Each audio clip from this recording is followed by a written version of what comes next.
Hello friends, in today's video I am going to discuss with you very important provision, and that provision is in case you could not file the appearance within 10 days after receiving the summons under order 37, and in case even after receiving the summon for judgment you could not file your leave to defend application within 10 days, then is there any available remedy to you or you will lose the case? Friends, there is a one specific provision that is under order 37 rule 3 sub rule 7 of civil procedure code, which basically talks about that in case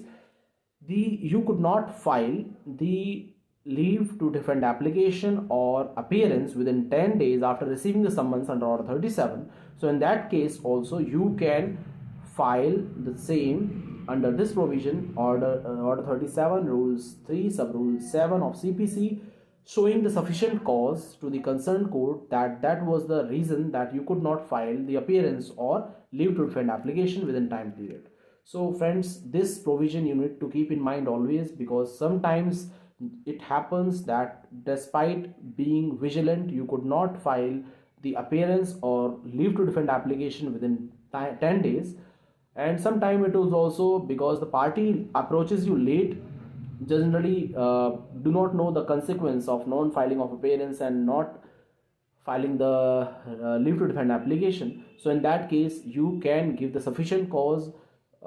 mentioning the sufficient cause in this application under the provision of order 37 rule 3 sub rule 7, and you can apprise the honorable court. But just keep in mind that before you reach to the concerned court, just be satisfied that your reason comes under the category of sufficient cause, and for that you may also search some of the judgments which may help you out and would help you to convince the concerned court, because generally courts are not that much lenient when a person failed to file the leave to defend application or appearance, and even the other party also would contest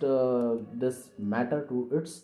full strength. So this thing you need to keep in mind. You have to keep the provision in your mind, and you have to look into the so you have to satisfy to the concerned court about sufficient cause for your delay. Thank you so much. If you have any query, you may comment me on the comment box. Thank you so much.